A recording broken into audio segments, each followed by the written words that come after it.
Ako ang inyong Lolo Pael at ito ang aking kwento. Bago pa man mawasak ng bagyong Ondoy ang isang lugar sa Rizal na kung tawagin ay Arienda, may mga kwentong kababalaghan na ang kumakalat doon. Ito ay tungkol sa mga pangyayaring hindi kagagawa ng isang tao, halimaw, engkanto o aswang, kundi ang ilog mismo ng naturang lugar. Ang ilog na iyon ay kinatatakutan at talagang iniiwasan ng mga taong naniniwala at sa mga taong nakaranas ng hindi magandang karanasan dito. Mahal, ay darating pala tayong bisita sa susunod na linggo. Naalala mo ba si Larry, yung bunso kong kapatid? Ano? Matutuloyin mo dito ang isang kriminal, Romel? Ano bang pumasok yan sa isip mo at naisip mong patuloyin dito yan? Teka, bago ka maghurumentado dyan, pakinggan mo muna ako. O sige, anong dahilan mo at tinanggap mong bumisita dito yung kapatid mong yon? Ang totoo niyan ang asawa niyang si Sonia ang tumawag sa akin. Nagbago na raw naman yung kapatid ko at siniguro niya sa akin na tuluyan na nga nitong tinalikuran ng masasama niyang gawain. Gusto nilang magbakasyon dito ng ilang araw lang naman kasi gusto raw akong muling makita ng kapatid ko. Nakikiusap ako sa iyo na sana pagbigyan naman natin, kahit minsan lang. Ay nako, hindi ako palagay dyan sa kapatid mo. Galing ng kulungan yan Paano kung mapahama kami ng anak mo? Hindi naman siguro mangyayari yon. Saka ilang araw nga lang sila dito. Kung sabihin kong ayaw ko? Huwag mo namang inuhusgahang parang ibang tao si Larry. Kapatid ko pa rin yon, Dolores. Tinitigan ni Dolores ang kanyang asawang nagsusumamo ng oras na yon. Doon niya napagtanto na maski ilang beses siyang tumanggi, ay alam niyang nakapagdesisyon na ang asawa at di na yun mababali. Malaki lang talaga ang respeto ni Romel sa kanyang asawa kaya ipinaalam pa rin dito ang pagdating ng pamilya ng kanyang kapatid. Natapos ba niya yung sintensya niya o tumakas lang siya? Natapos na niya, mahal. Akalaya na siya. Mabuti naman. Akala ko kasi nakalaya lang siya dahil baka tumakas at plano na dito magtago Nag-iingat lang naman ako. Ayaw kong madawit sa gulo ng kapatid mo. Alam mo naman ang ugali ko, di ba? Hindi ako basta-basta tumatanggap ng sino mang bisita dito sa bahay. Yan din ang iniisip ko. Kaya ako nasabi sa iyo yung pagbisitang gagawin nila sa atin. Natutuwa nga ako nang marinig yung balita tungkol sa kanya di ba, sabi ko sa iyo na pasawa yung kapatid kong si Larry. Maraming bisyo, pag-iinom, paninigarilyo, pambababae, at yung pinakamalala yung paggamit ng ipinagbabawal na gamot. Pero nagbago na daw talaga siya. Pa, ano po yung ipinagbabawal na gamot? Ang ipinagbabawal na gamot ay yung paggamit ng droga. Ipinagbabawal ang paggamit nun kasi nakaka-addict at sinumang tao na lang dito posibleng makagawa ng hindi maganda. Nakakasira ito ng isip at disposisyon sa buhay. Sila yung mga nakakagawa ng hindi kaaya-aya. Hindi kaaya-aya? Gaya po ng ano pa? Halimbawa, pagnanakaw. O kaya naman, pananamantala ng mga babae at ang pinakamalala, pagpatay anak. Mga bagay na hindi ginagawa ng isang taong may normal na pag-iisip. Narinig mo ang papa mo, anak. Kaya ikaw kung makakakita ka man ng mga taong gumagamit ng ganon, abay iwasan mo na. Kung aloking ka, matuto kang tumanggi at wag na wag mong susubukan tumikim. Dahil masisira ang kinabukasan mo, anak. Dalawa lang ang pwede mong hantungan. Kulong lang at kamatayan. Kaya wag na wag mong gagayahin ng tito mo. Nakakaintindihan ba tayo? Nakakatakot naman pala ang bagay na yun. Wag po kayo mag-alala. Pangako, hindi ko susubukan ng bagay na yun. Uunahin ko ang pag-aaral. At kapag nakapagtapos ako, magiging pulis po ako. Pulis? Bakit naman pulis ang gusto mo balang araw, anak? Hindi ba pwedeng doktor na lang o kaya teacher o engineer? Ganon. Gusto ko pong magpulis para manghuli ng mga taong masasama at kriminal. Uhulihin ko yung mga magnanakaw at nanlalamang ng kapwa. Saka yung ganun po sa sinabi ninyo, yung mga gumagamit ng ipinagbabawal na droga. Maganda naman ang pangarap mo, anak. Nakakatuwa nga eh. Kaso medyo delikado ang napili mong propesyon. Paglaki mo maiintindihan mo ang ibig kong sabihin. Okay lang kung magbabago pa sana ang isip mo. Mahal, hayaan mo na yung bata kung ano yung gusto niya. Kinokontra mo eh. Kung saan siya masaya, doon natin siya suportahan. Hindi naman sa kinokontra ko siya, mahal. Siyempre, delikado ang propesyon na gusto ng anak natin. Nag-aalala lang ako para sa kanya. Naiintindihan naman kita. Pero siyempre, ano man ang piliin nitong si Sebastian, wala na tayong magagawa. Ang magiging gampanin na lang natin kung sakasakali yung suportahan siya sa mga pangarap niya. Anak, kung ano man ang magiging gusto mo paglaki mo, nandito lang kami ni mama mo, okay? O siya, sige na nga. Hindi naman ako nananalo sa argumento pag kayong mag-ama ang nagkakampihan eh. Suportado na kita. Isipin mo palagi lang kami na nasa likod mo, anak. Salamat po, Nay, Tay. Pero matanong ko lang po, tungkol po sa mga sinabi ni Tate kanina, may mga kasama po ba si Tito Larry pagpunta dito? May anak po ba siya? May pinsan po ba ako? Gusto ko kasi magkaroon ng pinsan at makakalaro eh. Ay, tamang-tama na tanong mo, anak. Oo, may anak ang Tito Larry mo at Tita Sonia. Yun nga lang babae ang pinsan mo, anak. Kung hindi ako nagkakamali, Lara. Lara yung pangalan niya. Hango sa pangalan ng papa niya. Okay lang ba sa'yo yun, anak? Oo naman pa. Lalaki man o babae, ang mahalaga may pinsan po ako. Nakakatuwa. Hindi na po ako makapaghintay na makilala siya. Pati na rin siyempre sina Tito Larry at saka si Tita Sonia.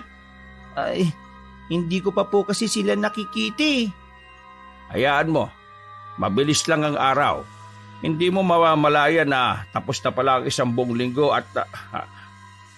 Kinuha na naman! Kinuha na naman ang ilog natin! Napatigil sa pagsasalita ang amang si Romel dahil sa mga narinig nilang pagsisigaw mula sa isang matanda sa kanilang lugar. Dahil doon, napatayo sila sa pagkainan at mabilis na lumabas ng bahay.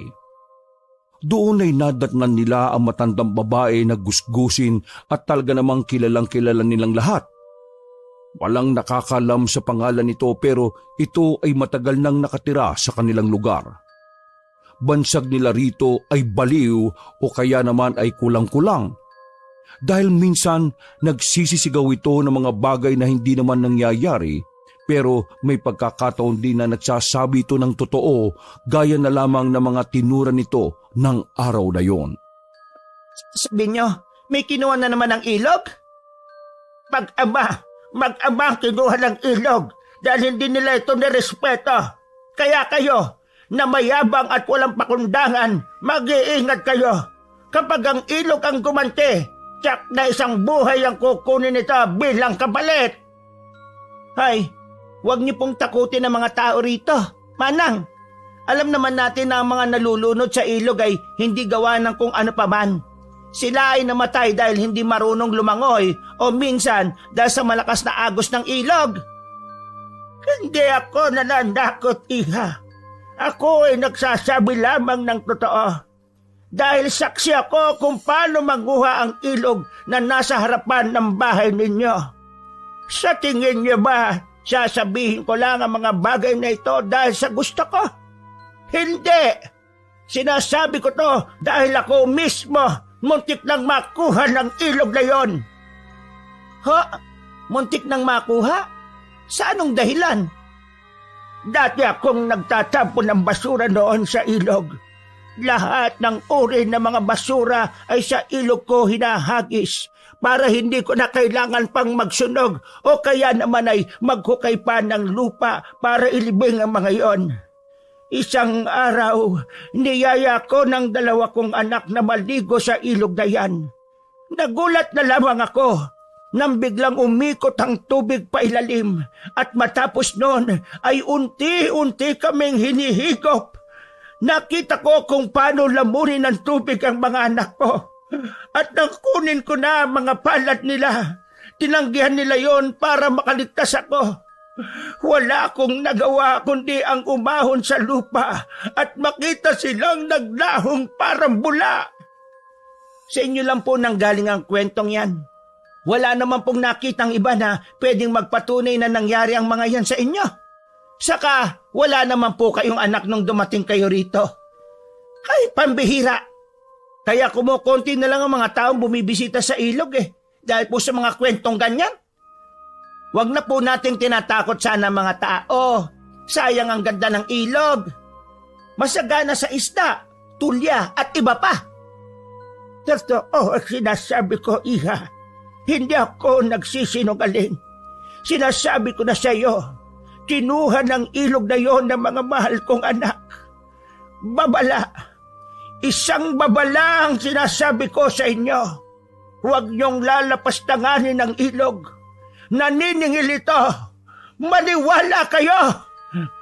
Manang, hindi naman po sa hindi kami naniniwala. Ang akin lang, huwag sana nating katakutan ng mga bagay na nagbibigay rin ng tulong sa atin kahit papaano. At saka, salamat po dahil may punto naman kayo. Dapat naman talaga nating irespeto ang ilog. Siguro, baka nga may naninirahan dyan kaya naman dapat alagaan natin ito at huwag dudumihan o gagawa ng mga bagay na hindi kaaya-aya. Tama po yun. Alagaan natin ang ilog at huwag katakutan. Tama anak. Manang, tama na po ha. Tama na ang pagkakalat ng katatakutan dito sa baryo.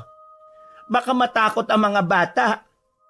Alam ko may punto kayo at gusto nyong iparating sa amin na dapat nire-respeto naman talaga ang ilog. Saan naman ho ba kayo papunta niyan? Gusto niyo po bang kumain na muna? May pagkain po kami sa loob. Ayaw niyong paniwalaan. Bahala kayo. Basta ako, nagsasabi lang ako ng totoo. Ang sinasabi ko ay nangyari lang ngayong araw. May kinuhang mag-ama ang ilog at makikita nyo sa ibang araw. Patutunayan ko na totoo ang sinasabi ko. Manang, gumagabi na po. Sige na. Umuwi na kayo kung saan po kayo uuwi. Hayaan po ninyo. Sa totoo lang naniniwala ko sa mga sinasabi nyo. Totoong nangunguha ang ilog. Di ba? Alam mo, marami nga dito ang nag-iingat Dahil totoo ang sinasabi mo. Ginagawa mo. Hayaan mo na. Sakyan na lang natin para di na humaba yung diskusyon. Ano yan? Bakit kayo nagbubulungan? Pinagbubulungan lang po namin na mali po yung mga taong tumatawag sa inyo na baliw. Di ka naman mukhang baliw Mukha ka ngang matino, saka mabait, matalino pa. Kaya yung mga tumatawag sa inyo ng baliw, hayaan nyo na lang po yun. Sila yung mga taong di nakakaintindi. Sige na ho, umuwi na ho kayo. Salamat naman kung ganon. O sige, mauna na ako. Kayong mga tao na nakikinig ngayon, sana talagang nakinig kayo at hindi lamang nakichismis. Matuto tayo sa pagkakamali ng ibang tao. Dahil malay ninyo, yon ang magliligtas sa atin balang araw. Nang makalis nga ang matanda, ay bumalik na muli ang tatlo sa hapagkainan. Doon muli nilang pinag-usapan ng darating na bisita kasama ang mga tinuran ng matandang babae sa labas. Papa, ang galing mo kanina. Napalis mo kaagad yung baliw. Anak, Hindi tamang tawagin mo ang sinuman sa mga ganyang klaseng bansag, ha? Masama yan. Isa pa matanda yon. At tulad nga ng sabi niya, matuto tayong rumespeto. Naintindihan mo ba yung mga sinasabi ko? Opo, sorry po. Ang ilog na tinutukoy ng matanda ay ang ilog ng Arienda. Sinunod yun sa pangalan ng kanilang lugar. Malawak at mahabang ilog na kung pagmamasdan, aakalain mong lawa o dagat sa laki. Ito ay nakadugtong sa iba pang mga ilog at sa pinakadulo ay tumatagos sa karagatan. Hindi ganun kalalim ang naturang ilog at magiging lampas tao lamang yon kung nasa gitna ka. Pero kung nasa parehong tabi o gilid ka, sa kinalalagyan man o sa tawid, hanggang bewang lamang ito. Para itong naka-letter V dahil sa gitnang bahagi lamang malalim. Nagkaroon lang din ng malawakang paglalim kapag binubuksan ang isang dam. Dahil ang tubig ay umaagos mula roon patungo sa ilog. Siguro ilang araw din ang paglalim bago muling bumabaw. Bukod doon, umaapaw rin ang naturang ilog kapag may bagyo o sama ng panahon. Doon, talagang bumabaha at halos kalahati ng mga bahay na lamang ang makikita. Kahit na ganon at halos taon-taon nila itong nararanasan, nasanay na lamang ang mga tao. Kapag malakas ang bagyo at bumabaha, lilikas sila at kapag naman bumaba na ang tubig, babalik at naglilinis na lang. Gaya ng ibang mga naninirahan doon, ang pamilya nila Dolores ay hindi nagbabalak na umalis, bagyuhin man sila ng makailang ulit. Doon na kasi sila lumaki at nagkapamilya. Bukod doon, ang ilog din ang pangunahing pinagkukunan ng kanilang hanap buhay at pagkain. Gaya ng pangingisda, pagkuha ng mga lamang dagat, gaya ng mga tulya at iba pa. Tama rin naman ang matandang babae dahil halos taon-taon may kinukuha at namamatay sa naturang ilog. May haka-haka na ito ay tila ganti pero sa tuwing matatapos ang imbestigasyon, napapatunayan na nalulunod ang mga tao dahil maaaring malakas ang agos ng tubig o kaya naman ay hindi sila marunong lumangoy.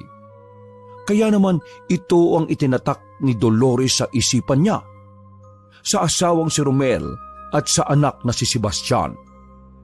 Ayaw niya kasing lumaki ang mga ito pati na mga tao sa takot na hindi pa naman napapatunayan. O siya, gayong tapos na tayong kumain at nakapagligpit na rin naman si mama mo. Tara na sa taas at matulog na tayo. Marami pa tayong gagawin bukas. Pagkalipas ng magdamag ay nagulantang ang lahat sa isang masamang balita. Ang isinisigaw ng matandang babae kagabi na kanilang kausap ay nagkatotoo. Mabilis na kumalat ang balita tungkol sa nakitang bangkay na palutang-lutang sa ilog. Ang balitang yon ay nakarating pa sa may karatig na lugar. Totoo ngang may namatay na mag-ama sa ilog. Dolores, totoo ba yung balita na may nalunod na namatay talaga na mag-ama sa ilog? Ibig sabihin nagsasabi ng totoo yung matandang babae. Hindi naman pwedeng nagkataon lang yon. Walang nakakaalam ng totoong nangyari. Pero meron daw lumitaw na saksi kanina. Sabi niya nakita niya yung mag-ama na tumalon doon sa may tulay. Ang sabi niya nagpapayabangan daw yung mga yon. Kung sino ang pinakamatagal sa pagsisid. Kung sino ang unang aahon, yun ang talo. Ayun. Ayon sa nakasaksi, sabay na tumalon ang mag-ama. Pero wala nang umahon pagkatapos. Napaka-childish naman ang ginawa ng mag-amang yon. Ano naman ang pumasok sa isip nila para gawin ang ganong klase ng laro? Di ba sila natatakot sa tulay ang taas nun tapos totoong malalim ang tubig sa banda roon tapos mabato. Wala talagang makakaligtas nun. Ay, nako, kawawa naman sila. Sinabi mo pa. Pero ang alam ko normal na rin na ginagawa yon. Kapag naglalaba kami ng mga kumari ko sa ilog, ang dami naming nakikita mga kabataan na nagsisitalunan sa tulay. Wala namang namamatay. Yung talagang mag-ama ang nadali, ano? Baka naman hindi talaga sila marunong lumangoy. Pagkakaalam ko kasi kapag tumalon ka sa mataas na lugar at lumubog sa ilalim ng tubig, mahirap ang lumangoy pa itaas. Lalo na kung hindi ka marunong, baka ganun ang nangyari sa kanila. Baka nga. Kaya mahirap ang magpadalos-dalos. Mahirap gumawa ng katuwaang hindi naman kaya panindigan. Naaawa man ako sa kanila pero wala Ginusto nila yun Kaya palagi mong babantayan si Sebastian, ha? Maski malaki na yun baka biglang mag-aya ng barkada at tumalon-talon doon sa tulay. Hindi ko naman yung pinapagawi doon. Diyan lang sa may tapat natin yung naliligo kasama yung iba pang mga anak ng kapitbahay natin. Ang balitang kumalat tungkol sa mag-ama ay nakarating na sa mga otoridad at gaya dati, lumabas sa investigasyon na nalunod ang mga ito dahil hindi marunong lumangoy. Bukod doon, dahil malakas ang impact at pagkakalubog, ay nahirapan talaga ang mga ito na makaahon mula sa ilalim. Makalipas ang 1 linggo, ay unti-unti nang nakalimutan ng pamilyang yon ang nangyari sa ilog. Naging abala na sila sa paghahanda sa pagdating ng kapatid ni Romel na si Larry at ng buong pamilya nito. Nag-ayos sila ng bahay at naghanda ng makakain. Ano pong oras darating si na Tito, Tay? Excited ka na ba? Abay, sandali lang at naririto na sila, anak. Nag-text na sa akin ang tito mo na nasa bungad na sila ng baryo. Kapag nga pala dumating sila, ha, wag na wag mong kakalimutang magmano sa kanila. Ganon ang mabuting bata. Naintindihan mo? Opo, Tay. Tatandaan ko po. Huwag po kayo mag-alala. Ay, siya nga po pala. Ito po may pinabili ako kay nanay na laruan para kay Lara. Ibibigay ko to sa kanya. Uy, maganda yan, anak. Matutuwa ang pinsan mo kapag natanggap niya ang regalo o ibibigay mo. Anong laruan ba yan? Manika po, Tay. Di ba babae yung pinsan ko? Alam ko magugustuhan niya ito at masisiyahan siya dito. Tingnan niyo, ang ganda-ganda. Excited na akong makilala siya. Kapag dumating sila, naku, ililibot ko siya dito sa baryo. Tapos ay tuturuan kong lumangoy at mangunguha kami ng paros, tulya at mamimingwit kami ng isda. Ay siya nga pala, tungkol dyan sa ilog, anak. Siguro pagdating ng pinsan mo maglaro na lamang kayo sa bakuran o kaya naman dun sa hardin na ginawa natin sa likod ng bahay. Huwag muna kayong maliligo lalo na kapag wala kayong kasamang matanda. Alam mo na, delikado lalo na't mga bata pa lamang kayo. Paano po kapag inaya ko at gustong maligo ni Lara? Marunong naman po akong lumangoy kaya kahit papaano matuturuan ko rin siya. Isa pa, hindi naman po kami mapupunta sa malalim. Diyan lang po kami sa gilid-gilid at kung saan din matao. Sebastian, makinig ka sa akin, anak. Huwag matigas ang ulo, ha? Si Lara, hindi natin alam kung anong kakayahan niya. Ikaw, alam kong kabisado mo na sa lugar natin. Paano naman yung pinsan mo? Basta, wag na wag kayong magagawi sa may ilog na wala kayong kasama. Sige po, Nay. Tatandaan ko po yung mga bili nyo. Hindi na po kami gagawi doon sa ilog kapag di ko kayo kasama. Saka baka mamaya totoo yung sinasabi ng matanda na may nangunguha sa ilog. Nakakatakot. Yun na nga ang sinasabi ko sa'yo. Di man natin alam kung totoo hindi yung sinasabi ng matandang babae, kailangan pa rin nating mag-ingat. Wala namang mawawala sa atin kung papakinggan natin siya. Pinag-iingat ko lang kayo ng pinsan mo.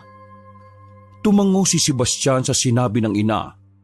Pagkatapos ng kanilang seryosong usapan ay siya namang pagdating ng kanilang inaasahang bisita.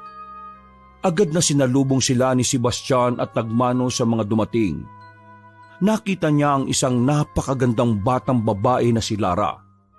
Sabik siyang ibinigay kagad dito ang laruang manika nang maipakilala sila sa isa't isa. Masayang tinanggap yon ng bata. Dali-dali niyang inaya sa labas ang pinsan upang maglaro at ipinakilala ito sa kanilang mga kalaro na kapitbahay. Oh, Yung biling ko anak ha. Huwag kayong lalayo at magpupunta kung saan-saan. Opo, Nay. Nako, ikaw talaga Dolores oh. Manong hayaan mo na yung mga bata. Huwag ka na masyado mag-alala. Malaki na ang anak natin. Alam na niya ang kanyang ginagawa. Magandang tanghali, Ate Dolores. Kumusta po? Ay, oo nga pala mahal. Si Larry at ito naman yung asawa niyang si Sonia. Masaya ako na nakilala ko na rin kayo ng personal. Talagang matagal na panahon na rin talaga, kuya, no? Hindi tayo nagkita. Ngayon ay parehas na tayong may pamilya. In fairness, kuya, magaling kang pumili. Maganda ang asawa mo. Sonia, ito nga pala ang kuya ko. Yung palagi kong ikinukwento sa'yo. Magandang tanghali, Kuya Romel.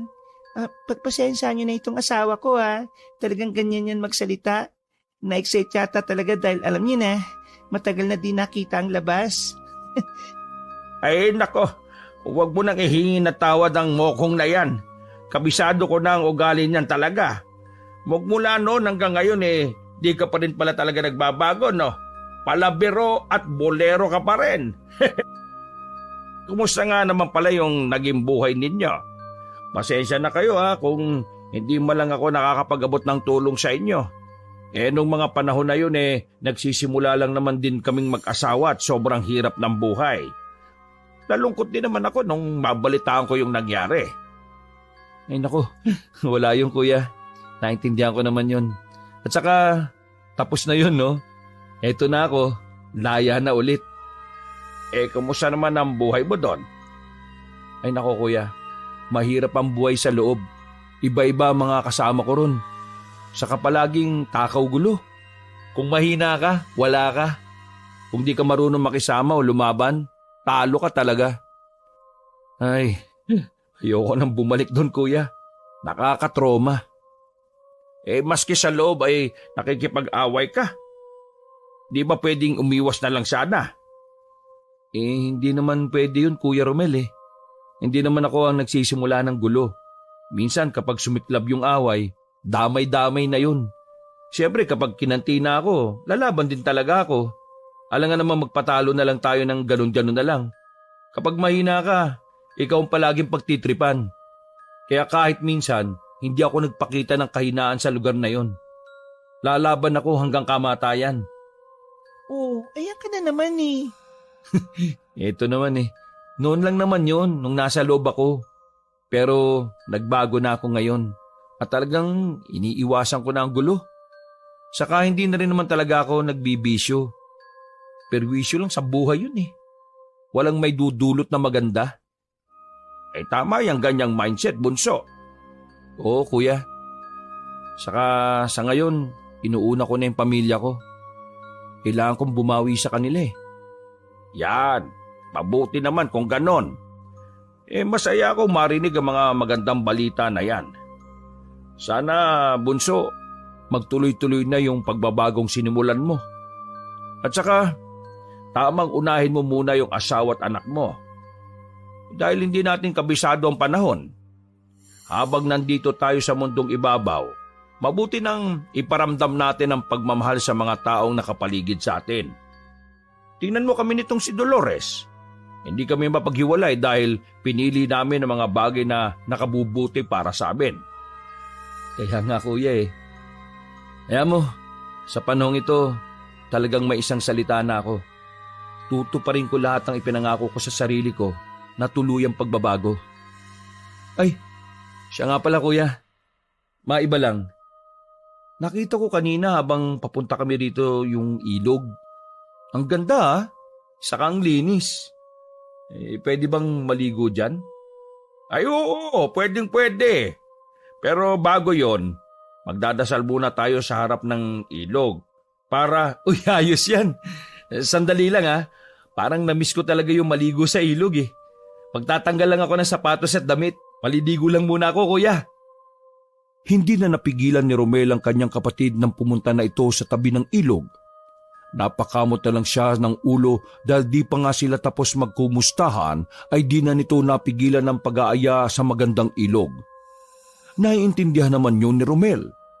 Alam niya na mula pa noon ay mahilig na talagang lumangoy si Larry at marahil ay na-miss lang nito ang ganoong gawain dahil medyo matagal din naman talaga siya sa loob ng kulungan.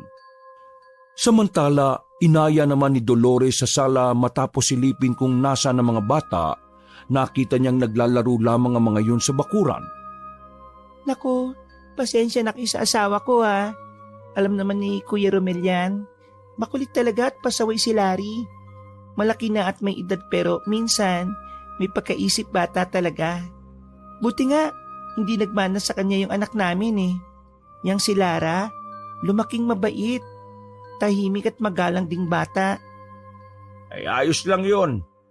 Hayaan mo, ikaw na lang ang sumama sa amin mamaya sa ilog para magdasal.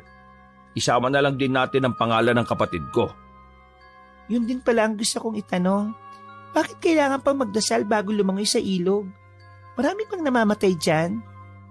Ay, hindi naman siya ganon. Naging tradisyon na kasi ng mga tao rito na magdasal lalo na kung may kapamilya o kaibigan kang dayo. Yun ay pagbibigay respeto na rin sa ilog at sa mga naninirahan dito. Eto nga si Dolores hindi rin naniniwala nung una pero dahil yun ang nakasanayan namin, pinagpapatuloy ko pa rin. Ganun ba? Parang napakahiwaga naman. Saka parang nakakatakot. Ay nako, huwag ka matakot. Nakasanayan lang naman yun dito. Kasi gusto ng mga tao na ibigay namin ang pagrespeto sa ilog. Ganon.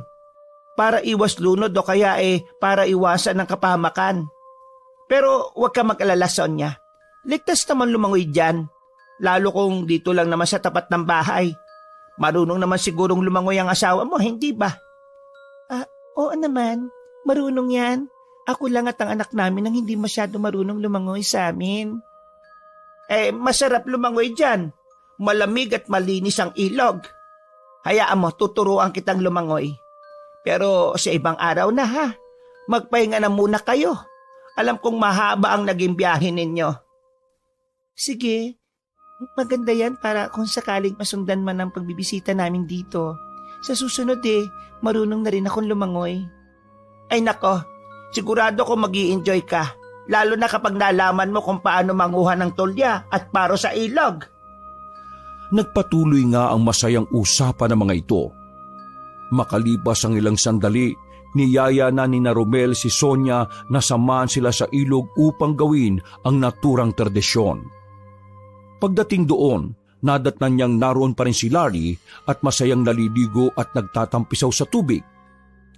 Oh, talagang ipagdarasal niyo ako? Huwag na kuya, hindi pa naman ako patay Huwag kayo magpapaniwala sa mga ganyang bagay no. Tingnan mo nga, ang sarap ng ligo ko Kung may nakatira man dito, gaya ng Siyokoy o kung ano pa man, di sana kanina pa ako kinain. Hayaan mo na lang na gawin namin to, bunso. Mabuti nang nakakasigurado tayo. Kesa naman magsisi tayo sa uli. Dolores, akin na yung kandila at itlog. Sonia, hawakan mo tong kandila at pumikit ka ha. Sabayan mo kami sa pagdarasal. Ipagdasal mo na sana sa tuwing lulusong kayo ng ilog maging ligtas kayo. Na narito lang kayo upang magsaya at hindi upang abusuhin ng tubig. Kasabay nun, pakiusapan mo na rin ng ilog Arienda na kayo ay huwag pakialaman dahil pagbisita lamang naman ang layo ninyo rito Sige, yan po ang ipagdarasal ko at sasabihin. Talagang itutuloy niya no? Eto namang si kuya parang ikaw ang bata sa ating dalawa Tanda-tanda mo na, naniniwala ka pa sa mga ganyan. Imbis na pansinin, ipinagpatuloy na lang ni Romel ang pagdarasal.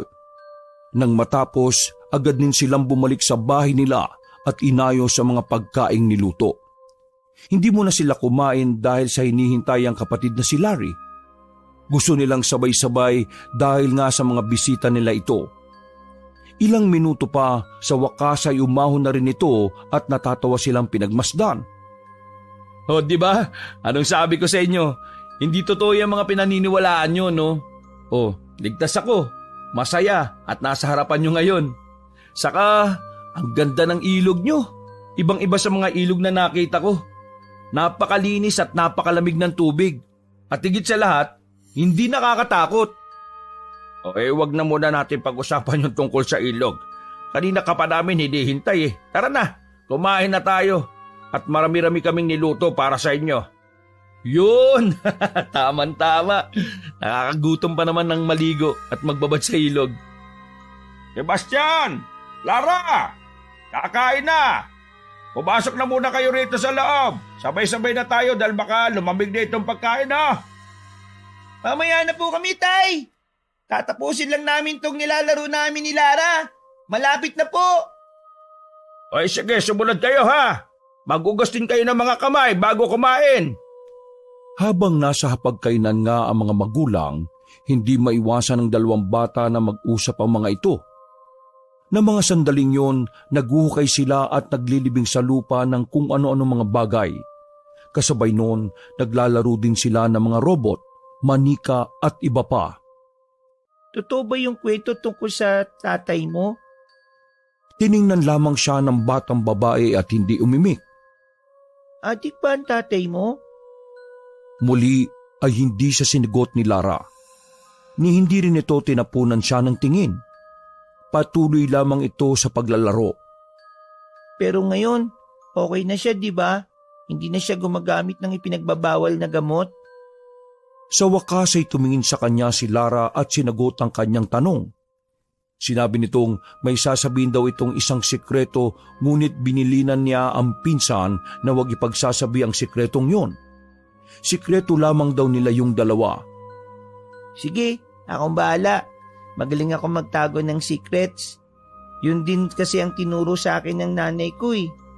Kapag may mahalagang bagay raw na sinasabi sa iyo ang isang tao, huwag mo daw ipagsasabi para din daw hindi masira ang tiwala ng isang tao.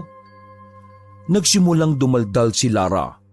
Sinabi nito na hindi totoo na nagbago na ang kanyang tatay dahil ang totoo ay labi siyang natatakot sa kanyang ama. Ha?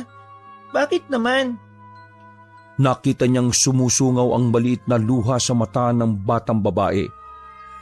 Inamin nito na sinasaktan siya ng kanyang ama. Gayon din ay binubugbog din ng kanyang ina. Nakikita daw nitong palaging mapula ang mga mata nito na parang hindi natutulog sa gabi. Naku, masama yun ha. Ang manakit lalo na't tatay mo siya. Sabi ng mga magulang ko, dapat minamahal natin ang isa't isa lalo na kung kadugo natin. Biglang nakaramdam ng inggit ang batang babae sa sinabing yun ng kanyang kalaro. Pinangarap din niyang magkaroon ng ganong klase ng pamilya tulad ng kay Sebastian. Ngunit dahil sa ugali ng ama, ay alam niyang malabo nang mangyari yun.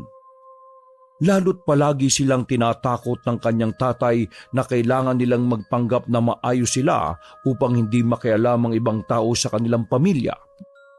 Isang salita ang hiniling ng bata at yun ay sana makabalik na sa kulungan ng kanyang ama upang di na nito masaktan ang kanyang pinakamamahal na nanay. Nakakalungkot naman. Akala ko kasi lahat ng mga tatay at nanay mababait. Meron din palang hindi, no?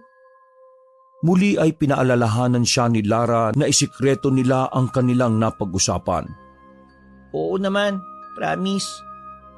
Sa paglipas ng mga araw ay naging maayos naman ang pakikitungo at pakikisama ng mga bisita sa pamilya ni na Dolores.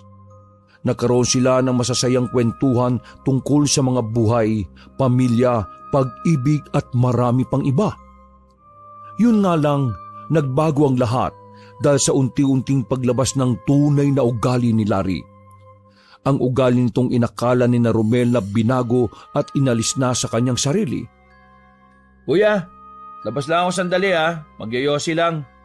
Ayaw ko sing makita ng mga bata na may bisyo ako eh. Yosi, akala ko ba'y huminto ka na sa ganyang mga bagay? Yung totoo bunso, tumigil ka na ba talaga sa mga bisyo mo? Dahil kung hindi, sabihin mo na kaagad sa akin. Ayoko magpatuloy sa bahay ng alam mo na. Ng ano? Ng adik? Grabe ka naman. Sigarilyo lang to, no? Hindi siya buo marijuana. Kaya wag mo akong pag-isipan ng kung ano-ano. Kaya nga ako nagtatanong sa iyo eh. Hindi kita pinag-iisipan ng kung ano-ano o pinagbibintangan. Ang akin lang, maging totoo ka sa sarili mo at sa mga sinasabi mo. Gaya niyan. Sabi mo nitong nakarang araw, wala ka ng bisyo. Tapos ngayon magyoyosi ka. Eh anong sunod niyan? Alak. Isa lang naman eh. Promise, 1 stick lang, babalik agad ako rito. Saka, wag mo na ipaalam sa asawa at anak ko. Ayaw kong malaman nila, baka magalit sila eh. O siya, sige. Pagbibigyan kita ha. Pero kapag nasundan pa yan o kaya naman bumalik ka sa dati mong gawi, alam mo na ang mangyayari. Oo na kuya. Sige na, lalabas muna ako. Magdidilim na oh. Tuluyan nang ang naglakad palabas si Larry. Nang makarating ito sa tabi ng ilog, ilang bagay ang kanyang inilabas. Kabilang doon ay ang aluminum foil, lighter at maliit na supot na naglalaman ng pinong kulay puti na parang tawas. Ilang sandali, inayos niya ang mga dala at sa pagbukas ng lighter ay hinigop niya yon gamit ang isang tutor kung tawagin. Nang magawa, para siyang napahinga ng maluwag dahil sa masarap na pakiramdam. Anong pinagsasabi niyong umiwas na ako sa mga bisyo?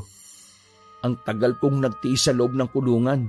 Tapos ngayon, bawal kong gawin ang mga bagay na gusto ko? Hindi pwede yun. Katawang ko to, no? Kaya ako masusunod. Ilang higop pa ay nakaramdam na naman ng pananakit ng tiyan si Larry, kaya naman mabilis itong umupo malapit sa tubig ng ilog. Doon ay walang alinlangan siyang naglabas ng dumi sa katawan. Tumingin pa siya sa paligid dahil baka may nakakakita sa kanya. Na mga sandaling yon, may matataas na mga damo kaya naman hindi siya natatanaw ng kahit na sino. Nang matapos dumumi, muli siyang bumalik sa kinalalagyang kanina at ipinagpatuloy ang ginagawa. Napatigil lamang siya dahil sa pagsasalita at pagsulpot na matandang babae. Ano ang ginagawa mo? Droga ba yan, iho? Wala kang galang at respeto sa ilog. Dinumihan mo na nga ito. Gumagamit ka pa ng ipinagbabawal na gamot. Mahiya ka naman. At saka, hindi kita nakikilala. Dayo ka rito, ano? Kayo talagang mga dayo. Kaya karamihan sa inyo ay namamatay eh. Sino ka ba? Hindi nga kita kilala pero napakarami mo nang sinabi sa akin. Saka anong namamatay? Anong pinagsasabi mo dyan? Ha? Gusto mo ikaw mamatay eh? Ha? Tanda? Nananahimik ako rito tapos huhusgahan mo ako ng wala sa oras? Umalis ka na nga sa harap ko! Bago pa ako mabwisit sa'yo. Pinagsasabihan lang kita, iho. Masama yung ginagawa mo. Kung ayaw mong irespeto ang ilog, kahit irespeto mo na lang ang sarili mo. Alam mong masama ang bisyong ginagawa mo kaya itigil mo na yan. Ano bang pakialam mo? Kung gusto ko magbisyo, ha? Wala kang pake, no? Huwag mo rin akong hintayin na mawalan ng respeto sa'yo o baka kung ano pa yung magawa ko sa'yo. Bakit? Ano bang gagawin mo sa akin? Sasaktan? Susuntokin? Sisipain? Dahil matanda na ako? Kayo talagang mga dayo. Wala kayong alam kaya kung ano-ano na lang ang naiisip at gusto niyong gawin. Kung ako sa iyo, itigil mo na yan at umuwi ka na kung saang bahay ka man nakatira. Madilim na oh. Kung nagbabalak ka ring maligo sa ilog, huwag mo nang ituloy. Dahil baka mapahamak ka lang. Baka parusahan ka lang sa pagbababoy na ginawa mo. Alam mo ba, may kamamatay lang na mag-ama dahil sa ilog na yan. Baka, Kung ikaw ang patayin ko ngayon, ha? Napakadaldal mo eh! Napahinto nga ang matanda at nahirapang huminga dahil sa bigla itong sinakal ni Larry gamit ang 2 kamay. Sa inis, mas hinigpitan niya ito at nanlaban ng matanda. Hindi nito magawa dahil sa mas malakas ang isa. iwan pa ako. Walang iya ka. Wala kang alam kung anong pinagdaanan ko, ha? At saan ako nanggaling. Kaya huwag kang basta-basta magsasalita ng kung ano-ano sa harap ko. Bigla nga itong binitiwan ni Larry kaya naman napatumba ang matanda sa lupa. Nang mabawi ang lakas, bigla yung pumulot ng mahabang kawayan at walang tigil na pinaghahampas ang isa. Walang iya ka, hayop ka! Wala kang galang sa nakatatanda sa'yo! Binalaan lang kita at pinagsasabihan, tapos sasaktan mo kung hayop ka! Rico, kapag hindi ka tumigil, papatulang kita uli. Sige, ampas pa. Huwag mo akong galitin ha, kaya kitang patayin. Nagpigil pa ng ilang segundo si Larry ngunit hindi pa rin tumitigil ang matanda sa paghampas sa kanya. Kaya naman sa inis at galit, inagaw nito ang panghampas. Nang makuha, hinampas niya ng napakalakas ang ulo ng matanda na dahilan upang ito'y tumalsik at makaramdam ng pagkahilo. Ano? Sabi ko sa iyo huwag mo akong hinahamon. Mataas ang tama ko ngayon kaya malas ka. Papatay na kita! Tumayo ka sa akin! Tulungan niyo ako! May gustong Bago pa man muling makapagsalita at makasigaw ang matanda, mabilis itong hinila ni Larry at muling sinakal ng mahigpit. Sa pagkakataong yun, mas malakas na kaya naman wala pang isang minuto ay tuluyang nalagutan ng hininga ang matandang babae. Ilang sandali, tila natauhan naman si Larry at nataranta dahil sa kanyang nagawang krimen. Larry, bakit ka nagpadalos-dalos? Anong gagawin ko? Nakapatay ako. Hindi to pwedeng malaman ng kuya ko. Yari ako kapag nakarating to sa kanya. Mabilis siyang umisip ng paraan. Maya-maya nakakita ito ng bato at nang mapatingin sa ilog, napangiti siya nang wala sa oras. Bago gawin ang plano, napatanaw pa siya sa paligid upang makasiguro na walang nakakita sa krimen na kanyang ginawa. Nang masiguro, agad niyang hinila ang bangkay ng matandang babae patungo sa tubig ng ilog. Matapos noon, kinuha niya ang malaking bato na nakita. Naganap siya ng tali at nang makakuha, iginapos niya yun sa katawan ng matanda kasama ang bato. Ilang saglit pa, lumusong siya sa malamig na tubig at dinala ang katawan patungo sa malalim na bahagi. Nang magawa, hinayaan niya itong lumubog doon. Ilang segundo lang, naramdaman niya ang malakas na hampas ng hangin kaya naman nagtayuan ng kanyang mga balahibo mula sa lamig at kilabot dahil sa nagawang pagpatay. Bago pumasok ng bahay ni na Dolores, napahinga pa siya ng malalim at inayos ang sarili upang hindi siya paghinalaan. Nang makapasok, nagtataka ang Kuya Romel nito dahil sa basang-basa siya ng mga sandaling yun. Oh, naligo ka sa ilog. Gabing-gabi na. Oh, baka pati ang pagligo ko bawal na rin. Nainitan kasi ako kanina kaya naisipan kong magtampisaw ng ilang minuto sa ilog. O sige na, magbibis muna ako at magpapahinga. Sabi mo, di ba? May gagawin tayo bukas? Bago ko sagutin yung tanong mo, bakit parang may bago sa'yo, ha? Bakit parang ampulan ng mga mata mo? Saka ng ilong mo? May sakit ka ba? Wala, kuya. Napadilat kasi ako sa tubig ng ilog kanina kaya sumakit yung mga mata ko. Nakainom din ako kaya napaubo ko at napasinga. Pero sagot sa tanong mo, wala akong sakit. Sa ngayon wala kang sakit pero baka bukas meron na dahil naligo ka ng gabi sa ilog. Pero yun nga, may gagawin tayo bukas. Ilang araw na rin naman kayo rito kaya pwede na siguro kayong mag-ikot sa ilog. Mangunguha tayo ng mga tulya at paros. Yun lang ang gagawin natin? Wala nang iba? Sus, ang boring naman. Kung ganun lang, wag mo na akong isama. Matutulog na lang ako maghapon. May makukuha pa akong muta at mabahong hininga. Hindi naman kita pipilitin eh.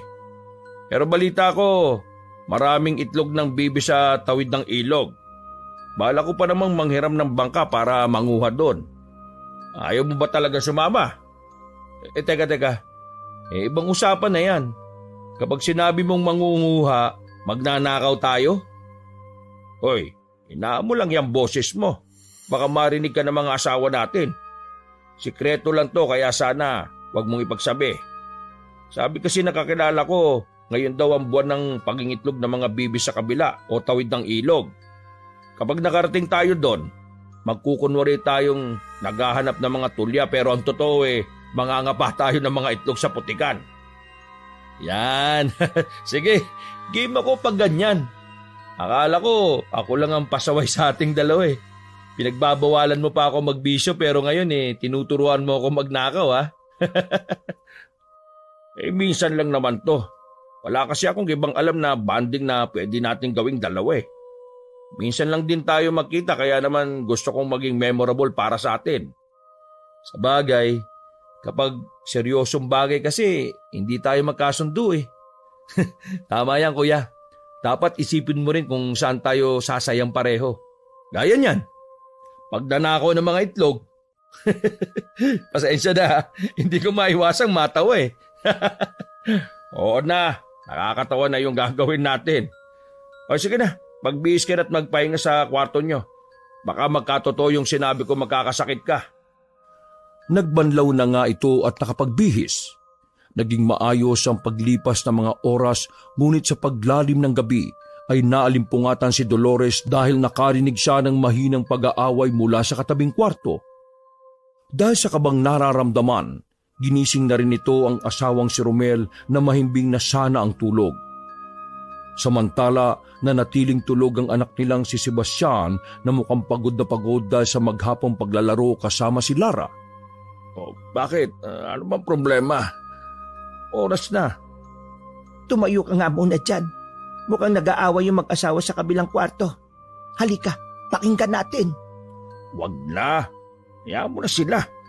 Mag-asawa naman yan Matulog na lang tayo. Gabi-gabi na Halika na. Hindi ko ba alam pero kinakabahan ako Parang hindi magandang bagay yung pinagtatalunan nila. Tara na. Makikinig lang naman tayo rito sa dingding Oo na, heto na.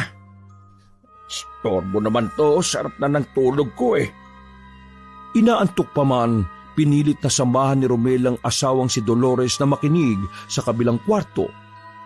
Inilapit nila ang isang tenga at pinakinggang mabuti ang usapan ng mag-asawang Sonia at Larry na mukhang may pinagtatalunan. Hindi ganun kalakas ang boses ng mga ito pero mababakas ang labis na galit at inis. Umamin ka na, Larry. Kitang-kita ko sa mukha at mga mata mo na gumagamit ka ulit ng bagay na yon. Akala ko ba tatalikuran mo na yon? Na kapag dumating tayo dito sa bahay ng kapatid mo, hindi ba nagkakawin yon? Ba't ba ayaw mong maniwala sa akin? Hindi nga ako gumamit ngayon. Saka, hinaan mo yung boses mo. Baka magising yung anak natin at marinig tayo ng kuya ko.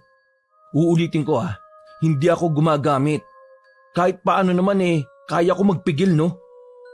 Huwag kang magsinungaling sa harapan ko, Larry.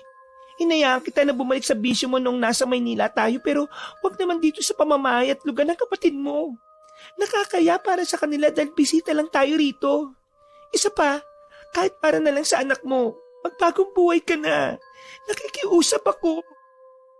Anong gagawin ko? Wala Baka nga talagang adik ako.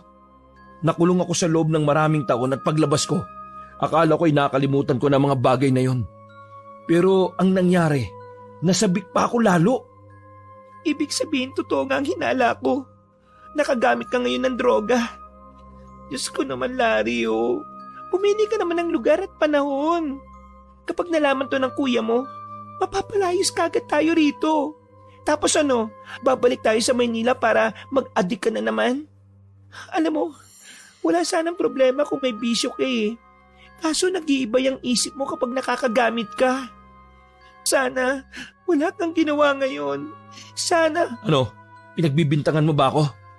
Imbis na natutulog na tayo ngayon, pinagsasalitan mo pa ako ng mga bagay na walang katotohanan? Oo, alam kong nakakaya nga sa kuya ko.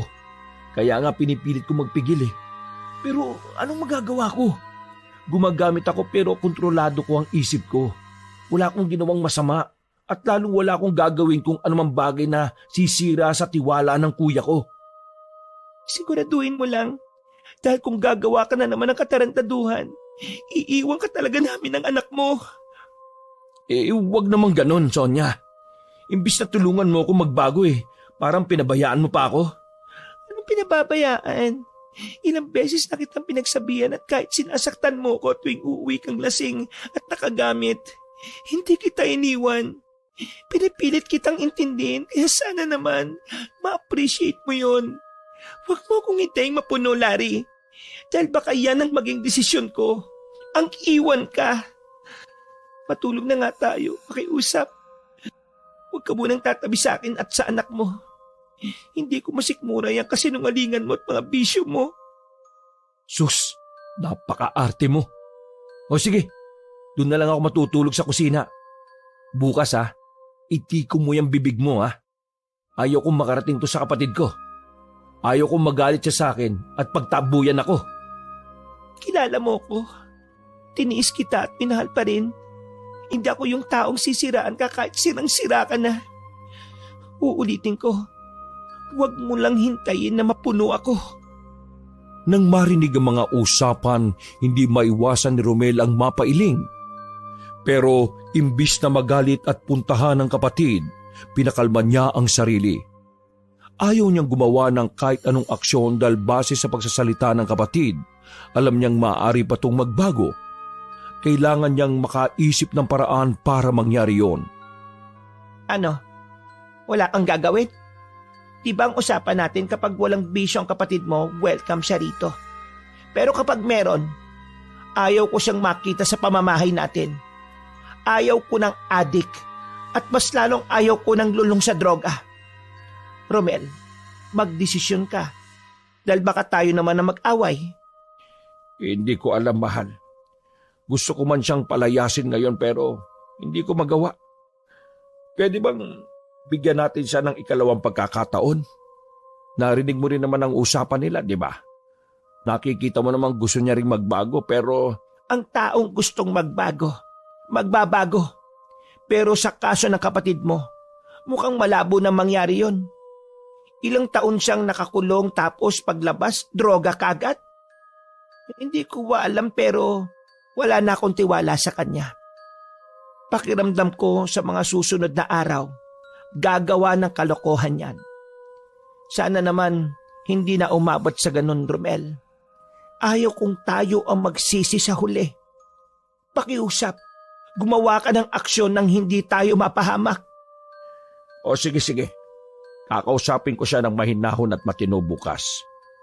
Gusto ko munang marinig yung side niya at kapag nagsinungaling siya sa akin, ako na mismo ang magpapalaya sa kanya. Siguro, hayaan na lang natin maiwan yung mag-ina niya rito. Total, sinasaktan niya rin naman ang mga yon sa Maynila.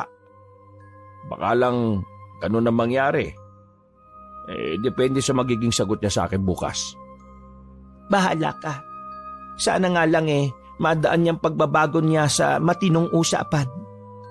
O sige na, babalik na ako sa pagtulog. Nang gabing yon, ay nahirapan ng makabalik pa sa pagtulog si Romel. Pinagmasdan niya ang asawa at anak. Ilang sandali, napapikit siya at napapailing. Pinag-iisipan niya kung ano ang mga magiging desisyon bukas ng umaga. Hanggang sa hindi niya na nga namalayan ang paglipas ng mga oras. Nakatulog siya. Sa pagsikat ng araw ay napadilat siya ng mga mata. Kulang pa man sa tulog, hinanap niya kagad ang kanyang bunsong kapatid na si Larry. Sa likuran ng kanilang bahay ay nadatnan niya itong nagiinom ng mag-isa. Nang pagmasdan niya ang mga bote, mukhang nakakarami na ito. Oh, napakaaga naman yan, Larry. Ano ba yan? Kuya, halika, samahan mo ako. Ay gustuin ko man na samahan ka dyan hindi pwede. Masama sa akin ang alak. Saka sobrang aga pa. Kakamulat ko pa lang ng mga mata ko ipapamumog mo sa akin kaagad alak. Ayos lang yan, kuya. Pamatay virus din. Bakit ka ba nagiinom? May problema ka ba? Nagtalo kami ni Sonia kagabi. At hanggang ngayon hindi pa kami nag-uusap. Ano naman ang pinag-awayan nyo? Malaking away ba yan? Sa totoo niyan, sobrang laki, kuya. May sasabihin ako sa'yo pero sana pakinggan mo muna ako ha. Huwag kang basta-basta magagalit sa akin. Sige. Ano ba yung sasabihin mo? Kuya, pinipilit ko naman magbago pero hindi ko ba alam. Bumabalik ako sa bisyo ko. Pigilan ko man yung sarili ko pero nananabik lang ako at tinahanap-hanap yung mga bagay na yun Yung sigarilyo, yung alak, pati na yung, alam mo na. Droga? Oo kuya pero Hindi mo na kailangang idepensa yung sarili mo, bunso. Kung gusto mo talaga magbago, alam mo na ang mga dapat gawin. Alam mong hindi mo na dapat pang balikan ang bagay na yun Binibigyan kita ng pagkakataon pero sana piliin mo ang tama.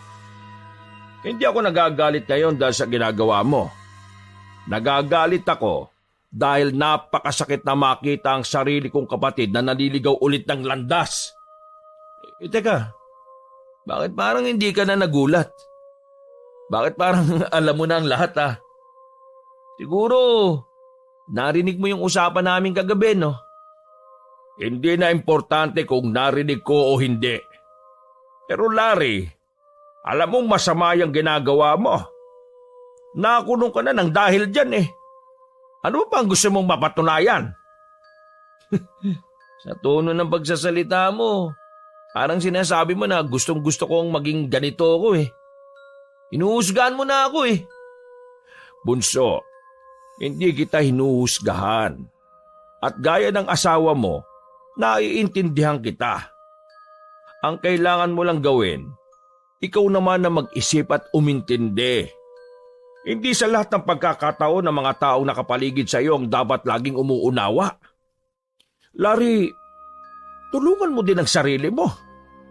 Piliin mo kung ano ang alam mong tama. Akala ko pa naman kapag naging tapat ako sa iyo hindi mo ako huhusgahan at tutulungan mo ako para kang yung asawa ko din Mga wala kayong pinagkaiba. Inuhusgahan niyo ako.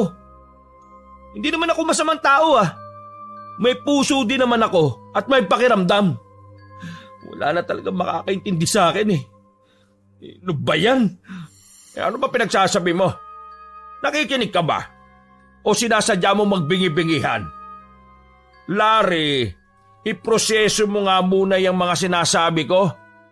Ulitin ko Naiintindihan kita dahil kapatid kita. At higit sa lahat, hindi kita hinuhusgahan dahil mahal kita. At hindi yan totoo. Kung mahal mo ako bilang kapatid, sana hindi mo ako pinabayaan sa Maynila. Sana, nung makita mong naliligaw na ako ng landas, sinamahan mo ako tinulungan. Pero anong ginawa mo? Umalis ka at nag-asawa. Akala mo ba adik lang ako at walang nararamdaman? Kuya, nasasaktan ako at nagtatampo ako sa'yo. Kaya nga ako pumunta rito para makita ka ulit Para mabawi yung mga pagkakataon na nasayang bilang magkapatid natin. Teka, ano ba pinagsasabi mo? Maayos kitang iniwan noon. Saka matanda ka na. Hindi naman pwedeng sa'yo na lang umikot ang mundo ko noon. Saka nag-usap naman tayo, di ba? Pero kung yun ang nararamdaman mo, sige. Hihingi ako ng pasensya sa'yo.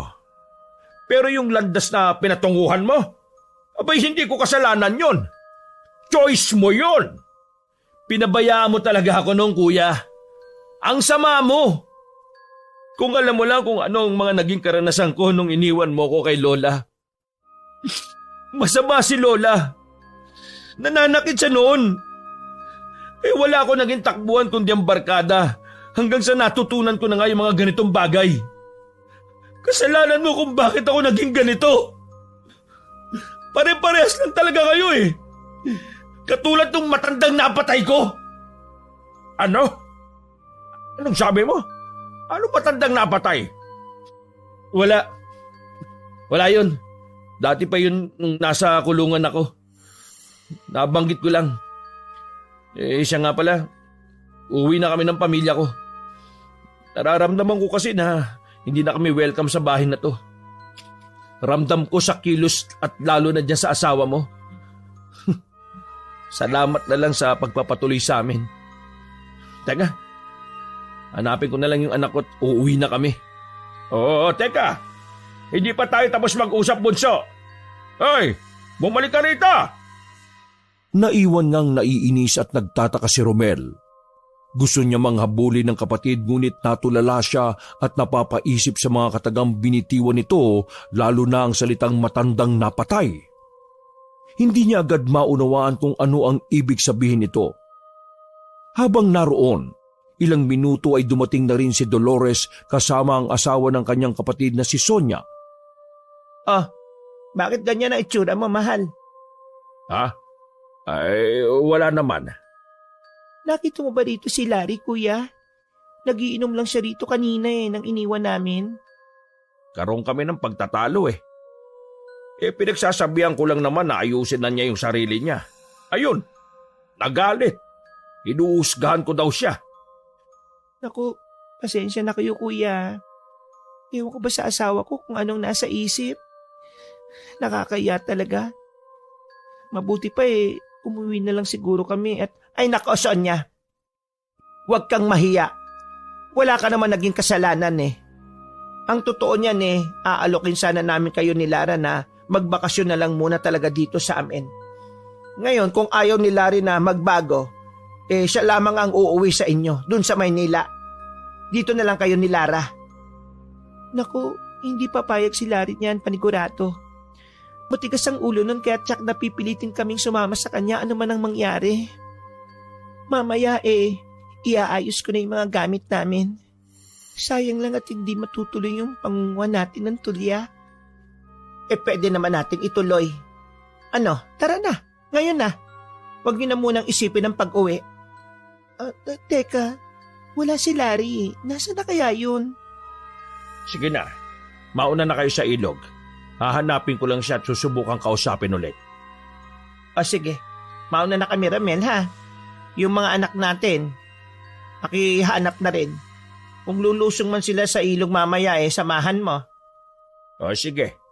Hanapin ko na rin yung 2 bata. Mauna na kayo, susunod ako. Yun nga ang ginawa ng 2 ginang. Dumiretso sila sa ilog bitbit ang malalaking mga planggana na paglalagyan nila ng mga tulya at paros na makukuha.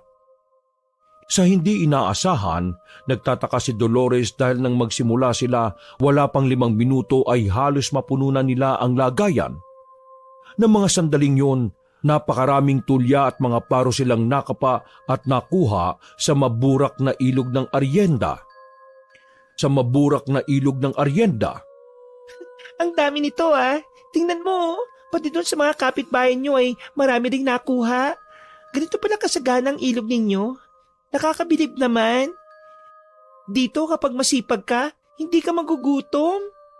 Oo, masagana ang ilog namin pero ibang-iba ngayon Hindi ko ba alam pero bakit marami tayong nakukuha at kinakabahan ako sa hindi maipaliwanag na dahilan? Para bang may hindi magandang mangyayari kasi nagbibigay ng labis na biyaya ang ilog Baka naman nagkataon lang o kaya swerte lang ngayong araw. Sana nga, ganon ang nangyayari. Habang nagpapatuloy ang 2 ginang sa pag-uusap at pangunguha, parami na rin ng parami ang mga taong lumulusong upang manguha ng mga naturang tulya at paros. Lahat sila ay nasasabik at tuwang-tuwa dahil sa unang pagkakataon lamang ito nangyari sa kanila. Tulad nila Dolores, iniisip din ng mga iyon na baka natuwa ang ilog sa kanila, kaya't labis-labis ang biyayang ibinibigay. Samantala, sa panig naman ni Larry, muli itong naglabas ng foil, lighter at droga. Sa pagsindi, muli siyang suminghot ng ipinagbabawal na gamot. Muli siyang suminghot ng ipinagbabawal na droga. Dahil doon, tila nawalan na naman siya sa sarili at ang nasa isip niya lang ng mga sandaling yon ay ang mahanap si Lara at umalis na sa naturang lugar. Ilang sandali, natagpuan niya ang anak sa isang malawak na damuhan habang kasama ang pinsang si Sebastian. Nang mga sandaling yon, Pawang naglalaro ang dalawang bata ng espadahan gamit ang matataba at matataas na mga damo. Nang makalapit ay agad na hinila ni Larry ang anak. Tara na, umuwi na tayo, Lara. Ngunit tumanggi ang bata sa tawag na iyon ni Larry. Sinabi nito sa kanyang ama na nais pa nitong makipaglaro. Ngunit pabigla siyang hinablot ng ama. Nagreklamo ang bata sa sakit ng pagkakahawak sa kanya. Wala akong pakialam. Hindi tayo kina kuya uuwi kundi sa bahay natin sa Maynila. Huwag ka nang magpumiglas pa. Uwi na tayong dalawa. Agad na nanlaki ang kanyang mga mata. Nang malamang iuuwi siya ng kanyang ama sa lungsod at hindi nila kasama ang kanyang ina. Mariin niya itong tinanggihan at pilit na kumakawala sa pagkakahawak ng ama. Anak, huwag mo akong gagalitin ha. Isang salita. Dapat nakakaintindi ka na. Bibilang ako ng 3. At kapag hindi ka sumama, papaluin kita. 1, 2, 3. Bitiwan mo si Lara, Tito. Ayaw niyang sumama sa'yo kaya sana wag mo siyang pilitin. Kapag pinilit mo siya, isusumbong kita kay Papa. Huwag kang mangialam dito, bata. Huwag mo akong galitin ha. Baka gusto mo ikaw ang saktan ko. Visit na ako sa papa mo kaya sana rin huwag ka nang dumagdag pa. Lara, tara na, uwi na tayo. Nang makapagbilang nga ng 3 at ayaw pa rin sumama ng bata sa kanyang ama, kaya naman walang magawa si Larry kundi ang buhatin nito at sapilitang isama sa kanya. Bago pa man makalakad at makalayo, hinawakan ito ni Sebastian sa binti at kinagat ng malakas.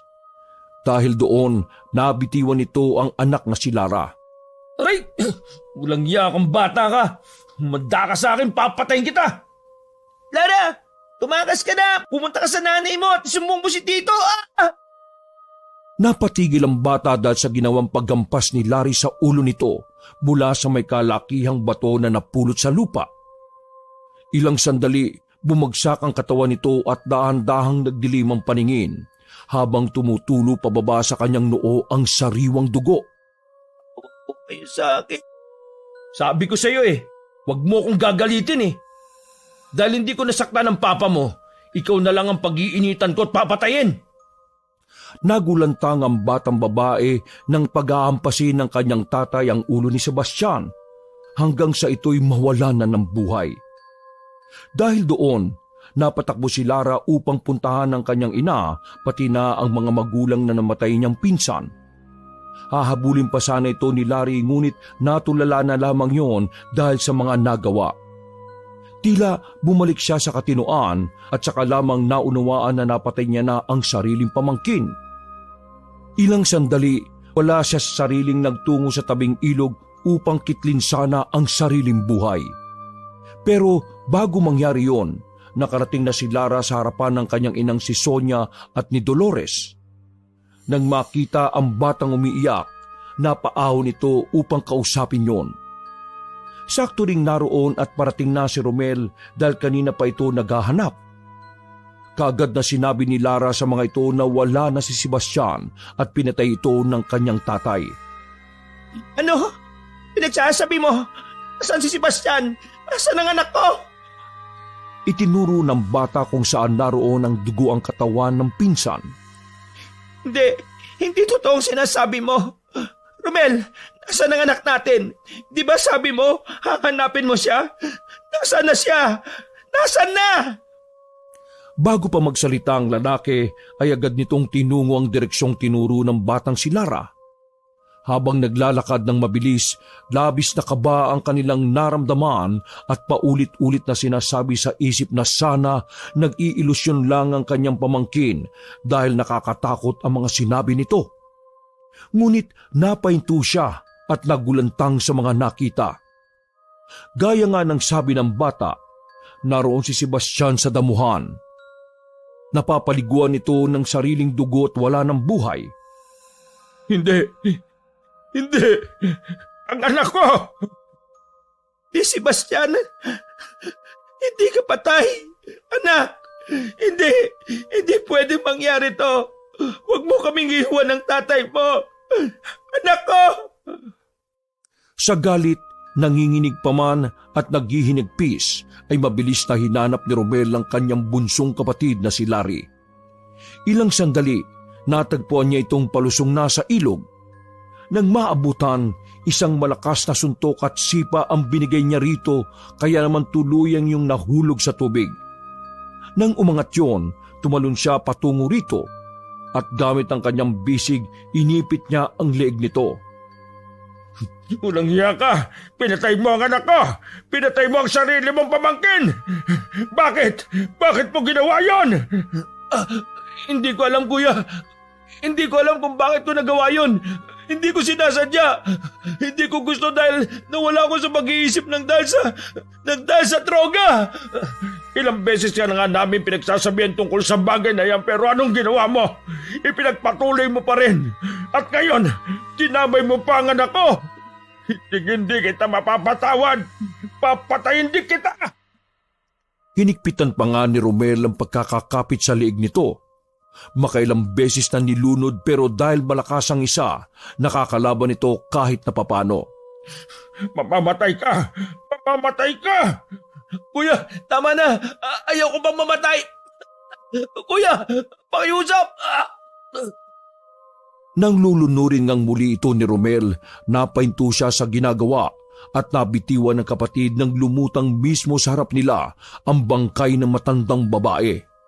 Sa takot, napaahon si Romel at mababakas sa mukha nito ang pagkagimbal. Ilang sandali, naalala nito ang mga sinabi ng bunsong kapatid tungkol sa matandang napatay nito.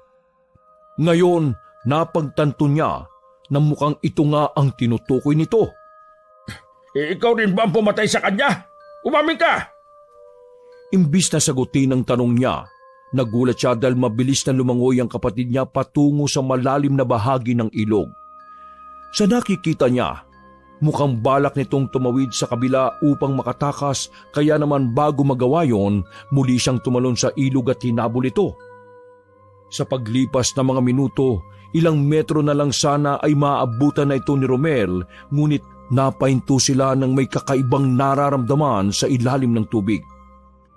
Sa ilog na kinalalagyan nila, para bang may sobrang malamig na bagay ang dumaan sa paa niya na nanggagaling sa maburak na lupain ng ilog. Pinagmasdan niya ang kapatid na si Larry na malapit na sana makatawid sa kabila, ngunit gaya niya, napahinto rin yon dahil sa kakaibang bagay na nasa ilalim nila. Kuya Romel, may gustong humila sa akin sa ilalim. Kuya, tulungan mo ako. Huwag kang gagalaw o gagawa ng kahit na anong kilos. Hintayin mo ako. Pupunta kita dyan. Kuya, napapalibutan nila ako. Natatakot ako, kuya. Lumangoy ng dahan-dahan si Romel patungo sa kanyang bunsong kapatid. Ngunit gaya kanina, muli siyang napahinto dahil sa reaksyon at nangyayari kay Larry. Nagpalinga-linga kasi yon sa paligid at natataranta dahil sa isang bagay na kinatatakutan nito. Ilang sandali pa, naramdaman ni Romel ang paggalaw ng tubig at nang mapagmasdan niya ang direksyon nito, patungo yung kay Larry. Ang tubig ng ilog sa kinalalagyan ng kanyang kapatid ay nagpaikot-ikot na tila buhawi at siyang nasa gitna. Kuya, hindi ako makagalaw. Tulungan mo ako, kuya. Natatakot ako. Hindi na nakapagsalita si Romel at napatras na lamang ng unti-unti. Bumibilis ang pag-ikot at kasabay noon sumabay na rin sa ikot ng tubig ang katawan ni Larry. Palubog yun ng palubog at kitang-kita ng lahat ng mga taong nagsisigawan ang takot na takot nitong muka. Ilang sandali pa, nagsisigaw na rin ito at panayang hingi ng tulong nang unti-unti itong lamunin pa ilalim ng umiikot na tubig.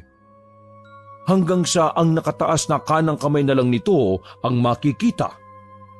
Ilang segundo pa, nawala na yon at kasabay nito, kumalma na rin ang tubig sa ilog. Makalipas ang ilang oras, naroon lamang sa tabi si Romel kasama ang luhaang asawa na si Dolores pati ang mag-inang Sonia at Lara.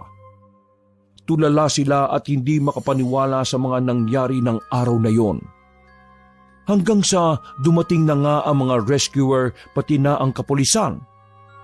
Gamit ang malalaking bangka, nagtulong-tulong silang hanapin ang bangkay ni Larry. Ngunit sa kasawiang palad, ng araw ding yun ay hindi na nila ito natagpuan. Kasabay noon, kinuha na rin ang bangkay ng matandang babae. Itinabi ito sa bangkay ng batang si Sebastian. Nang makita ulit ang anak, hindi nila maiwasan na muling mapaluha dahil sa sinapit nito. Patawarin mo ko, anak. Kung nakinig lang sana ako sa nanay mo, sana'y hindi mo to naranasan. Sana buhay ka pa. Kung gumawa lang kagad ako ng aksyon at desisyon, sana'y kapiling ka pa namin. Kung nasan ka man ngayon, anak, sana'y hindi mo nararamdaman ang sakit yan. Sana masaya ka rin dyan, anak ko. Ayaw ko mang manisi pero hindi ko mapigilan ng magalit sa iyo, Romel. Kung hindi ka lang sana nakaramdam ng awa para sa kapatid mo, sana ay buhay pa ang anak natin.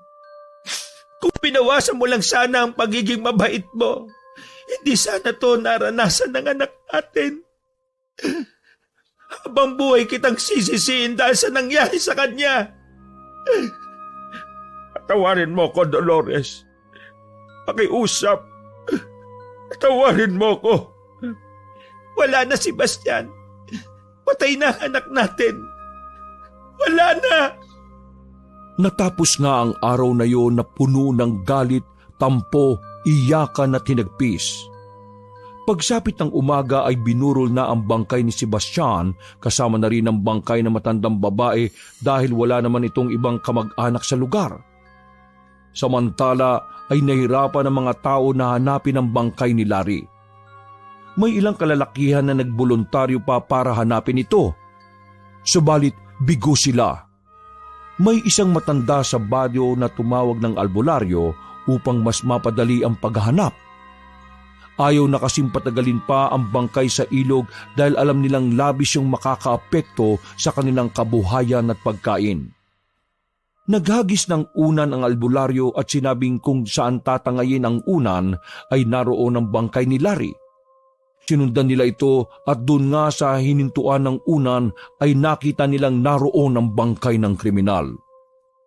Nang pagmasdan nila ito, labis at nakakaawa ang sinapit nito. Bukod kasi sa halos mamuti na ang balat nito dahil sa pagkakababad sa tubig, nakita rin nila ang tila malalalim na kalmot sa mukha, mga kamay, binti at buong katawan nito. Tila nagmula yun sa nilalang na may matutulis at mahahabang mga kuko. Ang nakapagtataka pa ay tila naubos agad ang dugo nito at may nakitang tila kagat sa liig sa ilalim ng kanyang tenga.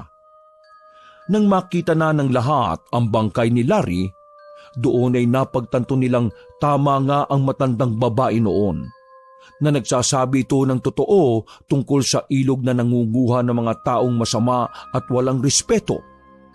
Simula nga ng araw na yon, imbis na takot ay mas lalo nilang pinahalagahan ang naturang ilog dahil gaya ng nasaksihan.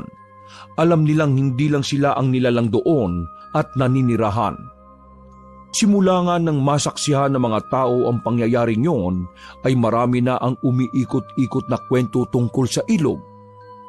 May mga nagsabi na maaaring syokoy o sirena na nagbabantay sa ilog ang may kagagawan nun. Ngunit may iba rin na nagsasabing ang mga kalmot sa katawan ng biktima ay hindi kagagawa ng mga ganoong nilalang. Marami ang naniniwala na di masasama ang mga sirena. At may isang albularyo ang nakapagsabi na aswang sa ilog ang may kagagawan. At ito ang tinatawag nilang ang Magindara sa ilog ng Arienda. Wakas!